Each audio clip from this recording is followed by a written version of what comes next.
Crime Divers. I'm Laura. And I'm Jill. And welcome to today's episode. Hello everybody. Today we have a lot of sword. We do have a lot of sword, but before we get into it, we just have to do a quick thank you to our newest Patreon, which is Danielle. So thank you very much, Danielle, for signing up, and we hope that you are already binging on our bonus episodes. Yes, thank you very much, Danielle. We really appreciate the support. And if anybody else would like to join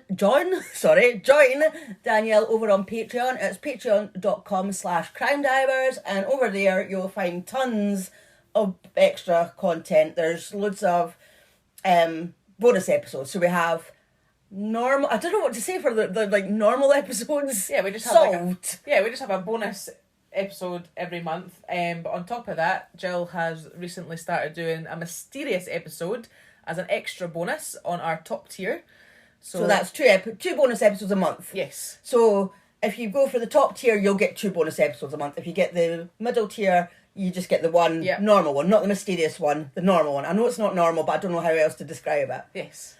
So yeah, and if you were just like early access, ad-free episodes, or just to generally support the show, there is just the pound tier, which is the lowest one, because we couldn't really get it any lower than that. No. But speaking of Patreon, there is a new one due to be released this week. So yeah, on Friday there's a mysterious one on Friday. Yes, your mysterious one. So can we get any hints on what that might be about? Well, I don't want to say too much because we haven't recorded it yet, so Laura knows nothing about it. Mm-hmm. So it is a mass murder, or it's like it's a few people who get murdered. Yes.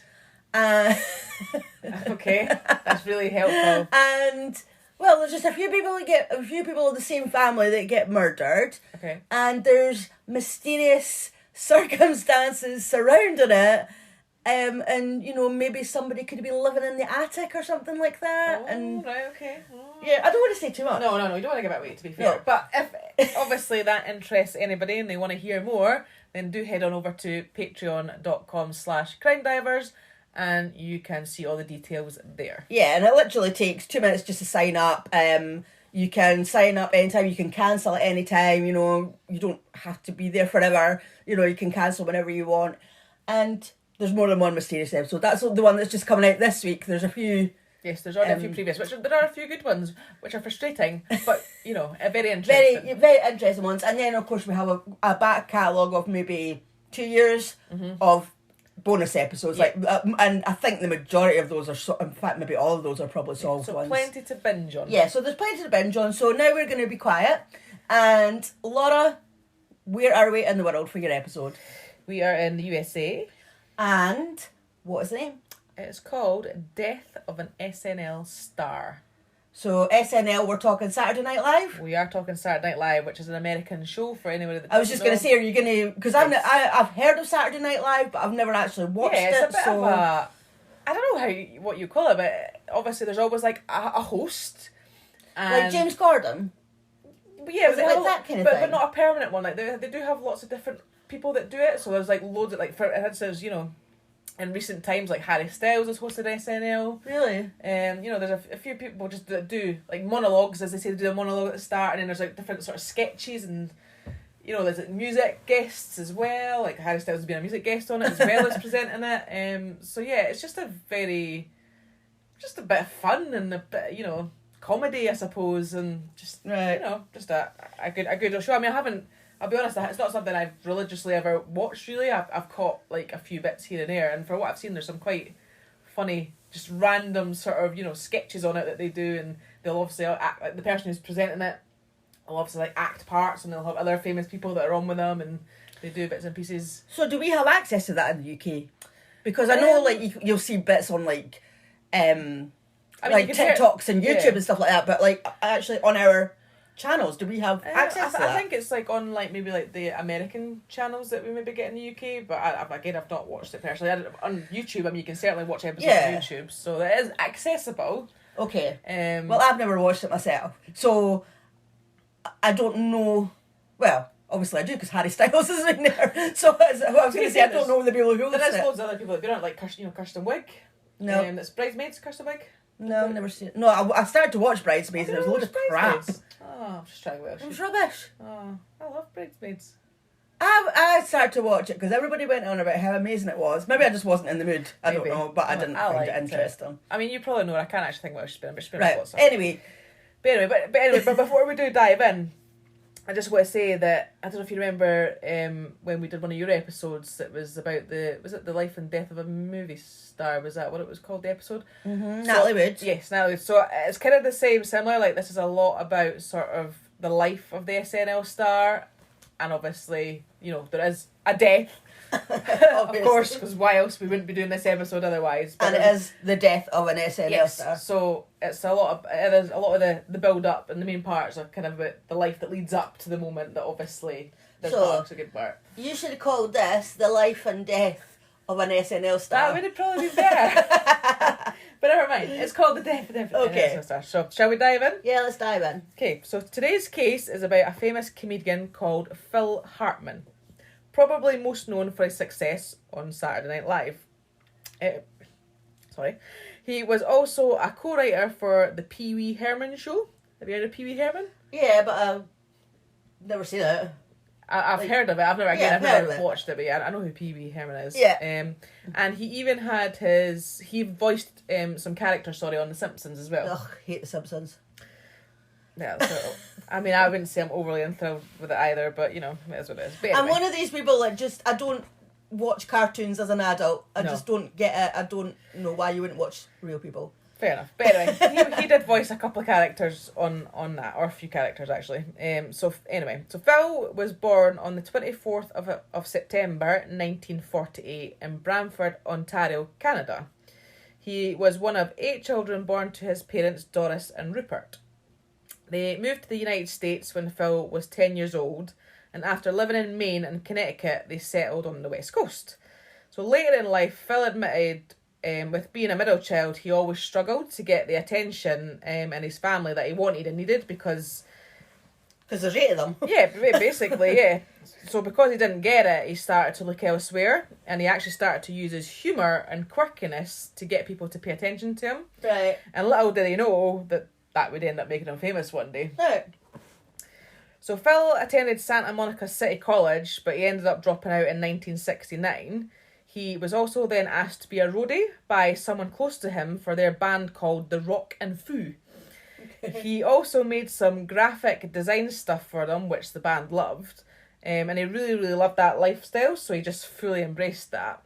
He did actually end up returning to college in 1972 at Cal State Northbridge, where he pursued a career in graphic design. And he actually did end up becoming a graphic designer.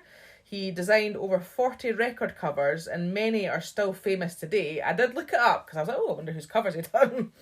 Do we know any of them? Well, apparently his most notable ones are for artists called Crosby, Stills and Nash, which are all separate ones, I think. I had not heard of any of them. I looked at the covers. Is it Stills and Nash? Or Stills and, yeah, I think Crosby, is one. Because that sounds familiar. And Stills and Nash is another one. That sounds familiar. But personally, when I looked at them, I was like, I've not got a clue. Yeah. But I mean, our listeners might. Our listeners might. So he has done, that.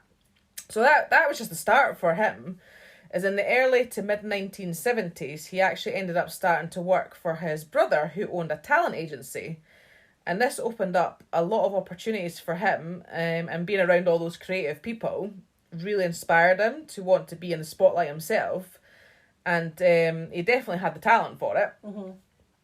So in 1975, he actually started attending sketch comedy nights at the Groundings Theatre, which is where actually a lot of famous actors and comedians got their start. So, for example, Will Ferrell attended there, Melissa McCarthy attended there, know her. Maya Rudolph, know her. Kristen Wiig, Lisa Kudrow, I know her. Jennifer Coolidge. Yeah.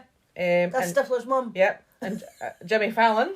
Yeah. And to be honest, so many more that I could go on for a while, but those were the most... Do you know, I'd never heard of Jimmy Fallon until... Oh, really? Well, yeah, about maybe a few years ago when my daughter went to America for a holiday, and she's like, oh, guess who I saw? I went to see Jimmy Fallon, and I'm like, who the hell's that? Oh. And has he ever been on Saturday Night Live? Yes, I think. Because I'm sure she said, oh, you know Saturday Night Live, and I'm like, no, never heard of that either. I think he's done Saturday Night Live. Yes, so the Groundlings Theatre was a very good place for, well, that seems to have created a lot of stars. So Phil went to comedy classes at first, and to be honest, he would just sit in the audience and just observe, you know, like what they would do on stage and stuff, just observe it and stuff. But then one day he just decided to get up and he just joined in. So Phil actually ended up performing with the Groundlings Theatre from 1975 to 1985, but he didn't let that restrict him from other opportunities. Like I said earlier, he was a co-writer that helped create the very famous character Pee Wee Herman, and he met Paul Rubin, who is Pee Wee. That actually is Pee Wee. They met at the Groundlings Theatre. So the two of them worked together to create the show, and Phil himself even had his own character called Captain Carl.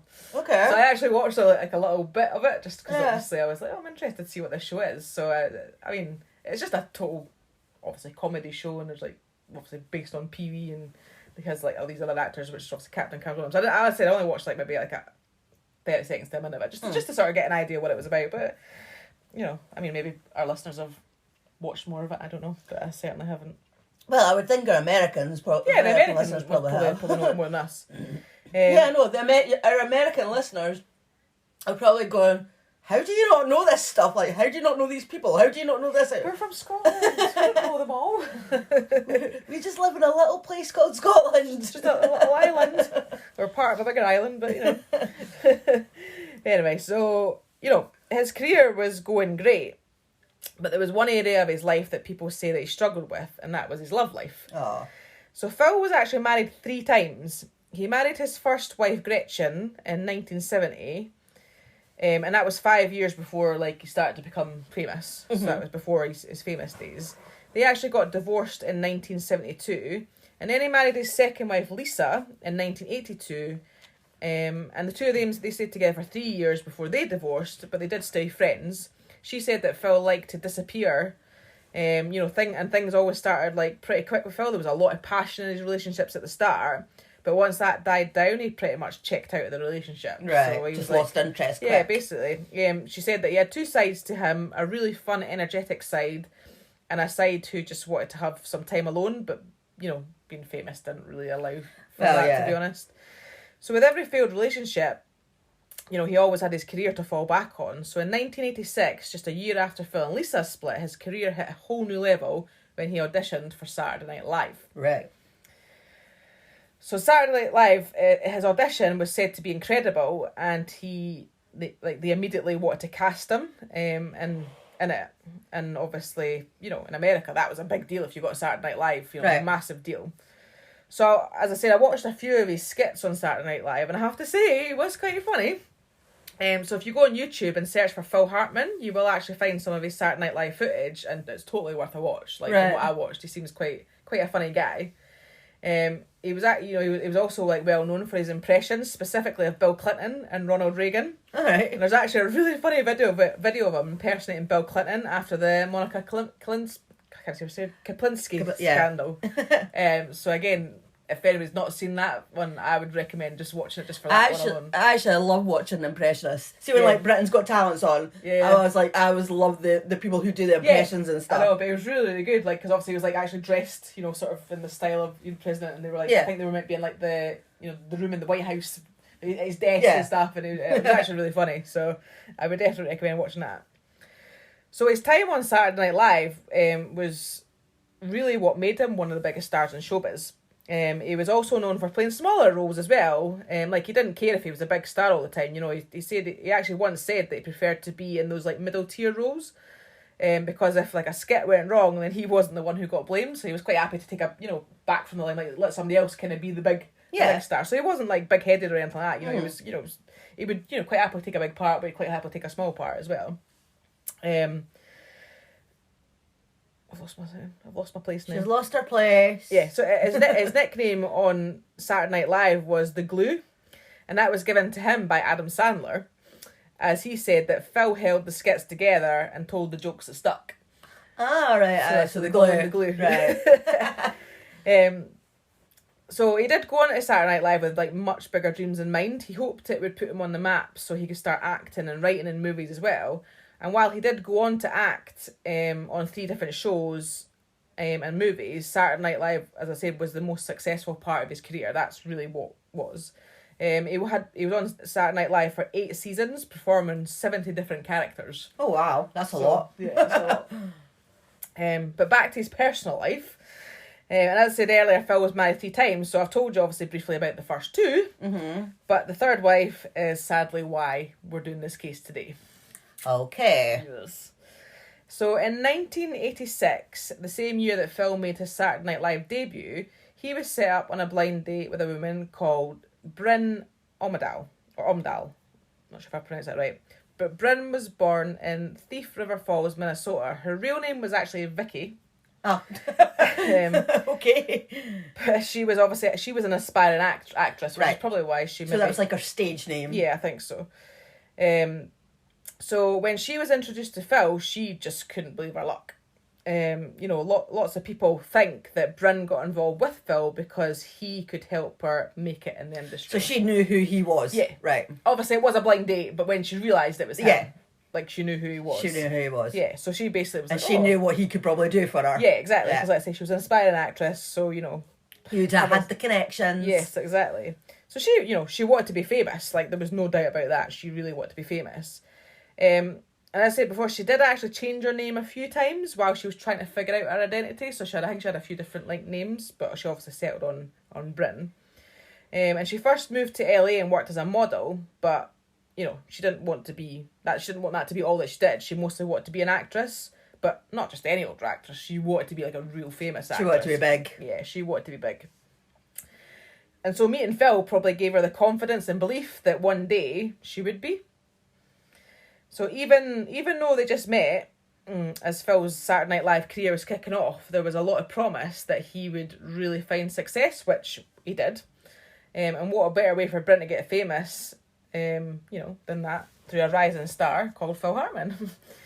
They got married, after only a year of dating. So as we know, Phil's career, let's say, it really took off, but Bryn's didn't. Right. It didn't take off. So that left her with a lot of jealousy and resentment. She was constantly asking to get her gigs, but the truth was Phil didn't think she was that funny. Oh, okay. I mean, he loved her, but he didn't really see a future in acting for her. Right. So, I mean... So she wasn't that good. Yeah. I mean, that didn't mean he didn't try to help her. I mean, he did try to help her. And he certainly did at one point. So Phil was on Saturday Night Live and he asked Bryn to be a woman sitting next to him during one of the filming scenes. So during one of the scenes, the camera does actually pan over to Phil. And Bryn's sitting next to him, but she ends up looking over directly at the camera, whereas I don't think she was meant to. You're not supposed to look right at the camera. I don't think she was meant to do that. So literally, the director actually literally stopped the filming and had to say, can you please look away from the camera? Obviously, you're not meant to be looking at it. So I think that just obviously made her jealousy grow and realising that she wasn't really, It's not all that. Yeah, exactly. Well, you have to have some talent. You can't just rely on your husband, your partner or whatever. I mean, I'm sure it's great if it helps, but if you don't have the talent to start with, then you're not really going to get too far, are you? Yeah, having connections can only get you so far. Yeah, exactly. So, because actually I think that just made her jealousy grow. So later in the 90s, Phil was on some late night shows, talk shows and stuff like that, you go and get yourself interviewed and whatever. And Bryn did make appearances with him, but people say it wasn't Phil's idea to have her there, so she they think that she must have pushed herself onto these shows with him. She'd be like, oh, well, you're going on a talk show, so I'm coming on with you. Yeah. And I'd imagine with her jealousy issue, she probably didn't take it well that her husband was in the spotlight that she craved, because she obviously wanted to be famous, so she probably was like, how dare you be famous and I'm just not even. But she knew that to start off with. She knew that he was an up and coming star, wasn't he? So, but I suppose she probably just expected. Yeah, she just thought that she was going to be big. Aye, yeah. She probably thought, well, I'm with this guy who's getting really famous and he's really funny and really good. So off the back of that, I'm probably going to get in there a bit more. And I think as time went on, she realised that wasn't going to happen, and it's almost like she was just trying to take any opportunity to put herself in that spotlight by going on a talk show with things like that, try to get herself out there. But unfortunately, as Phil said himself, he didn't think she was that funny and that good. So I mean, if he didn't think that, then I'm assuming like directors and people were probably like, nah, we're not really wanting to. Well, that's it. I mean, like he, as I said, like he's got the connection, so he can like maybe help her get auditions and things like that. But she's like, still got to have the talent to get the parts. Get there, it's not his decision. Absolutely not. Yeah. So Phil and Bryn had a rocky relationship. There was a lot of fighting. Like they fought all the time. But before we get into the bad stuff, there was some good stuff. So Phil had always wanted to be a dad, and in 1988, Bryn gave birth to their son Sean. And remember how I said that Phil and his second wife, Lisa, they had remained friends after they divorced? Well, she had called Phil to congratulate him on the birth of his son. Right. But when Bryn found out, she sent Lisa a threatening letter telling her to never contact Phil again. I was like, just because she said congratulations? Yeah, really. So she must have been like well jealous or something. But come on. Well, that's what I thought. I thought, well, that's a bit, ridiculous. The woman's just congratulating. There's no harm in congratulating somebody that you have history with. I mean, it's not like you're asking them out on a date or anything. You're just saying congratulations on the birth of your son. And I'm sure if it was these times and there was mobile phones, she probably would have just texted or sent an email or something. But well, exactly. We're still in the in 1988. So I mean, there was. How else is she going to congratulate him? Exactly. You don't have social media and stuff. I know. So I thought, well, maybe you overreacted a bit there, but Slightly. So in 1992, they had their daughter Bergen. Sorry? Bergen? Yes, well, I believe she was a bit, I think, Bryn, I can't remember. There's obviously some Scandinavian in our family. I can't remember if she was born in Scandinavia. I can't remember if it was like Norway, Sweden, somewhere like that. So I think there was she wanted to call her, in homage to her roots, I suppose. So her name was Bergen. Okay. He was such a proud father. And you could tell from a few interviews that he did, it was such a happy time for him. Like, he was so happy. His career was going well. Like, obviously he'd had a couple of kids. Yeah. Always good. Yeah, well, actually, if I show here, in the space of 4 years, he became a father to a little boy. He won an Emmy while on the writing staff of Saturday Night Live, and then became a father to a little girl. So it was, it was very busy time for him as well. So, of course, Bryn, she took on a lot of the parenting responsibilities. As well as Saturday Night Live, Phil was filming adverts for brands like Cheetos and Cheetos, yum, and McDonald's. Oh, McDonald's, yum! I've actually seen the advert for McDonald's. Like, and in the early 90s, he really began to make his rounds on all the late night shows. So he was on the Rosie O'Donnell Show, the Jay Leno Show, the Dennis Miller Show, Conan O'Brien, and so many more. So I heard a couple of them. You've heard a couple of them, yay! So everything career wise was going like really, really well, but his marriage obviously just was not. Right. Like I said earlier, they fought all the time. People could see it was taking its toll on Phil. He was exhausted from all the drama, but everyone just said he put on a brave face. Bryn was yelling at him all the time. She had just so much resentment for him, I think. And I think it just boiled down to the fact that his career was amazing and hers wasn't. And I think probably the fact that she was now home with kids, she probably resented him even more for that. Yeah. And as they got to the point where Phil, he would actually just like go to his bed and sleep to get away from it. Like a lot of time he would come in from his work, just, that's it, I'm not listening to that, I'm just going to bed.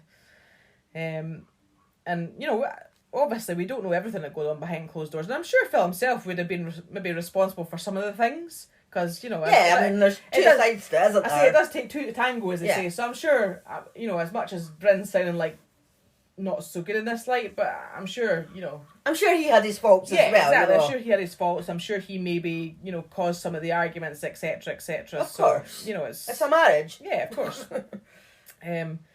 So there was another issue going on as well. Bryn was actually addicted to cocaine. She was in and out of rehab centres for years, but sadly she always found her way back to her addiction.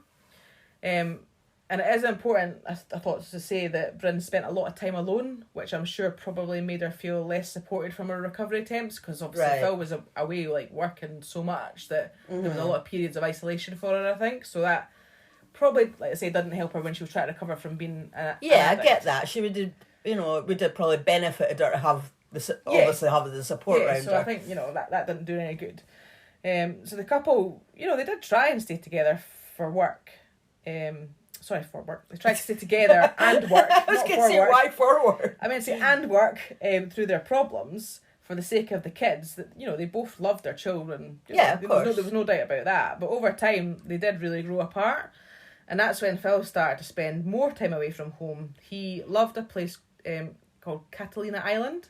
Oh, I've heard of that. Oh, I hadn't heard of that. Yeah. It's probably been in a movie or something like that. Anyway, he loved it there. So he spent a lot of money on boats and even a plane, and he would go out fishing with friends, and he just take a break out the limelight. Sounds nice. But he obviously did that for himself, and he didn't include him and the kids by the sound of it. I think it was just literally him. He took himself off and for a period of time. And I get you want to get out the limelight a bit and probably like chill out and have a bit of private time, but it seemed like he'd rather do that alone than spend it with his family. Yeah. So people actually would say that it was like he played a character when he was home with Bryn, so that he could get through the day-to-day life, like he would just put on the character. But they did put on a front because she still walked red carpets with him, and she did get all the attention that Phil was publicly able to give her, but it just wasn't enough for her. She did get a feature here or there, but it was never going to give her like a full-time acting career. So that's still, obviously the resentment was still there, and the thing was like Phil's future, it just looked brighter and brighter, so he was just like going up and up and up, and she was just like, I'm not getting anywhere, like I'm getting something here and there, but there's nothing major, and there's no big break for me, basically. There's no big break happening. No, but like, I get that she wants her own career, but is it too much to ask that you support your husband's career? Yeah. Like, if he's going up and up, exactly. Why can she not be happy for him instead of being jealous? Well, it sounds like, she might have been there on the red carpet and stuff, but was it because she was truly supporting him, or was it because she was trying to get herself in the limelight? Yeah. I mean, maybe a bit of both. I don't know. I mean, maybe. I'd like to hope that maybe there was some support, but obviously it's not that clear whether it was for her own gain or what. So in 1994, Phil ended up leaving Saturday Night Live. He said that this was mainly because there was a big turnover in the cast and he felt like the show had gone in a new direction. He'd actually tried to leave before in 1991, but bosses had convinced him to stay, and he was told that he was also told that he would get his own variety show, which was going to be called The Phil Show, and he could produce it, write it and act, but the network actually ended up dropping the show before it even aired. So in 1995, the sitcom News Radio, don't know if you heard of that? No, I never heard that. Maybe our American listeners have heard of that. That was a comedic take on how staff members of a New York radio station did their jobs. So Phil was on that, and he played the character Bill McNeil. He was making about $50,000 an episode. So, he was still doing alright. Apparently in today's... only $50,000 an episode, it's alright. They reckon in today's money it might be about $90,000 an episode, so I mean that's... It's alright, I suppose, exactly. Not bad. I know, and he became a voice actor on The Simpsons. He voiced... Two main ones that he voiced were Troy McClure and Lionel Hutz, which I had not heard of those characters either. I don't watch The Simpsons, so... I mean, I'm not a Simpsons fan, so I hadn't either. And I think he did, like, other sort of random voices, that just sort of background characters and stuff like that. But those were like the two main ones that he did. He also featured in dozens of other productions, including Tom and Jerry Kids, The 12 Days of Christmas, Third Rock from the Sun, Sesame Street, and many, many more. Have you heard of those? Yeah. Yeah, but I used to watch Sesame Street when I was a kid. But 30 Rock for the Sun, I think I watched maybe one or two episodes, but that's about it. Yeah. But anyway. So he was still doing... So even after leaving Saturday Night Live, he still did pretty well for himself. Yeah. So it was in May 1998 when Phil's life was suddenly taken away from him. No. It was a normal day. Sean and Bergen, two kids, were being babysat by their nanny Lorraine for a few hours while Phil and Bryn were out of the house separately. So they weren't out together. They were out separately. So Phil returned home first and sent the nanny home. But Bryn, she was out for a few more hours as she was out with a friend at a restaurant called Buca de Beppo. Okay. No idea. But I think it's quite a popular place, I'm not sure. She was at a restaurant. Yeah, she was at a restaurant. She was having dinner and a few drinks. And apparently that was 2 drinks to be exact. because I've self-specified why I'm saying that. Oh, okay. 2 drinks to be exact. So it wasn't a crazy night, and her friend later said she was normal, wasn't acting strange in any way. So she obviously at this point wasn't drunk, just out for some food. 2 drinks she had. Friend said it was a normal night. Yeah.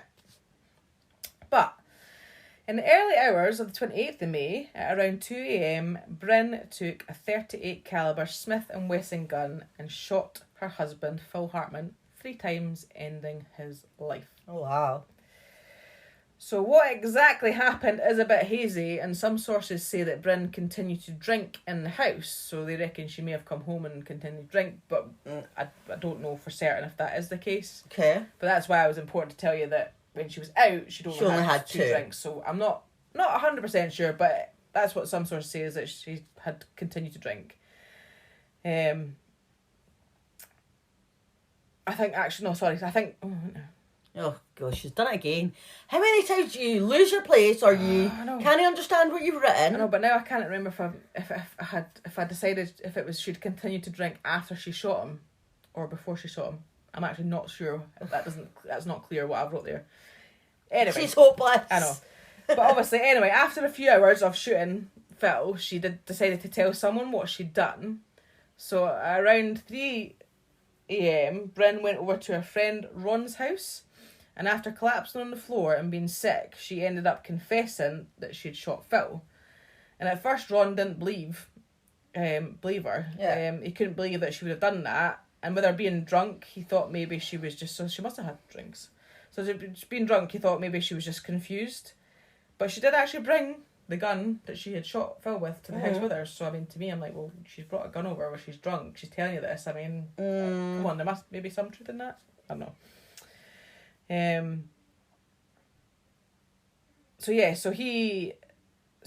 must have let Bryn stay to sober up, because once she was sober, she decided to drive home, and Ron went with her, and once there, he saw for himself that she'd actually been telling the truth.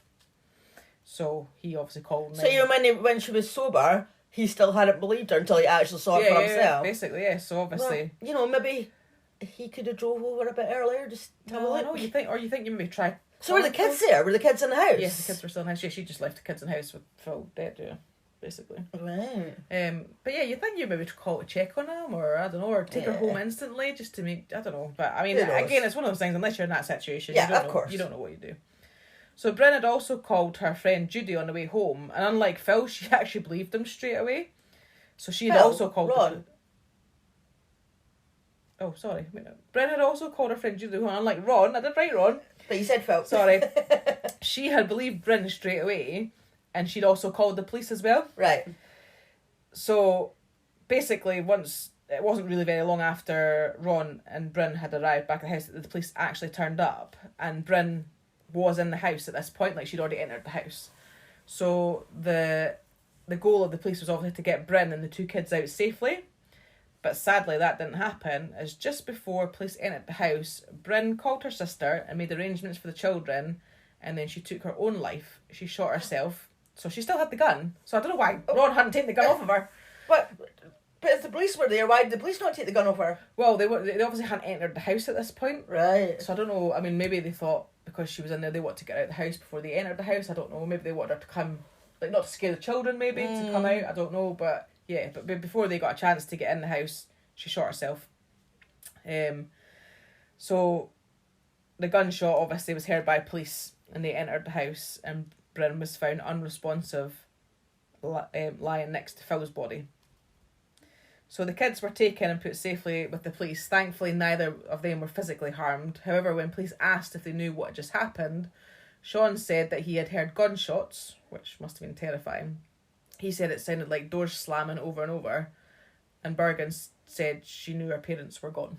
Oh, so that's awful. I know, because they were like, I think it was like six. I think Bryn was like 6 at that point, and Sean was about 8. So I mean, they were, they were very, very young. So sadly, we will never know Bryn's exact motive. Yeah, but like, why? I know, but a lot of people have speculated that it was an argument that led to that moment, and she was just angry and bitter and jealous, and all of those emotions got out of control, and maybe the drinking didn't help, Earlier that year, she had been prescribed Zoloft, and possibly that, in combination with her addiction to the crack cocaine, caused her to snap. I mean, it doesn't justify what she did, but her brother actually sued Pfizer. So Pfizer, the company that makes Zoloft, he actually sued Pfizer because he obviously said that Zoloft caused it to happen.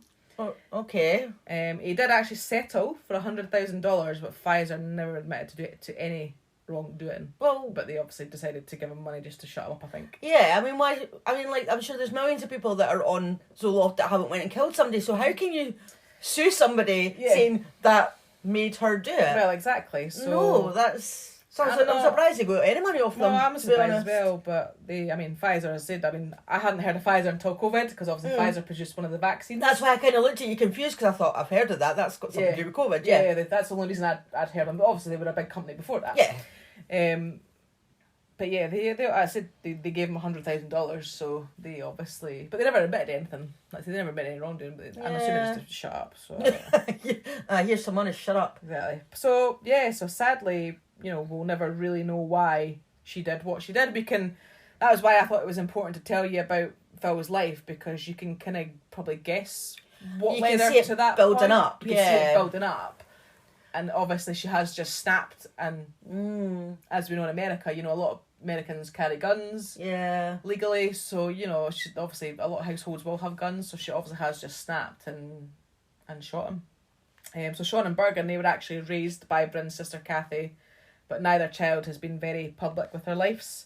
I do believe that Bergen got married and has done alright job-wise and stuff, but I don't really know much else about her, because I said it's not publicly... Yeah, I'm not surprised. Publicly, I mean, there's no need for it to be publicly out there, and obviously they've got a very famous father who, was obviously killed by their mother, so I mean, that's shocking enough, but... Those poor kids. I know, like I say, I mean, it's just heartbreaking to know that what jealousy, resentment can do to you. I mean, it's... Like I say, I can understand being maybe a wee bit jealous and envious of somebody that's got the life that you obviously yourself was hoping to aspire to do. So I get that, but I mean... Not worth killing anybody over. Exactly. I mean, at the end of the day, she could have...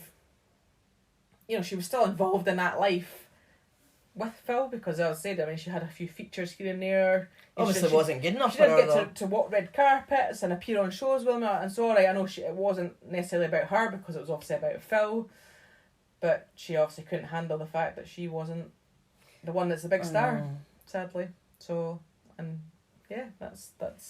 And that's it. What a shame. I know. Well, thank you to everybody for listening, and we'll see you next time. See you later. Bye. If you would like to follow us on Instagram, Twitter or Threads, we are crime_divers_pod. We are on Facebook, TikTok and YouTube, and it's Crime Divers Podcast. Our email is crime_divers_pod@outlook.com. Our website is crimedivers.co.uk. If you would like to join our Patreon, it's patreon.com/crimedivers. And if you would like to buy us a coffee, it's buymeacoffee.com/crimedivers. And if you haven't already, please don't forget to subscribe, rate, review.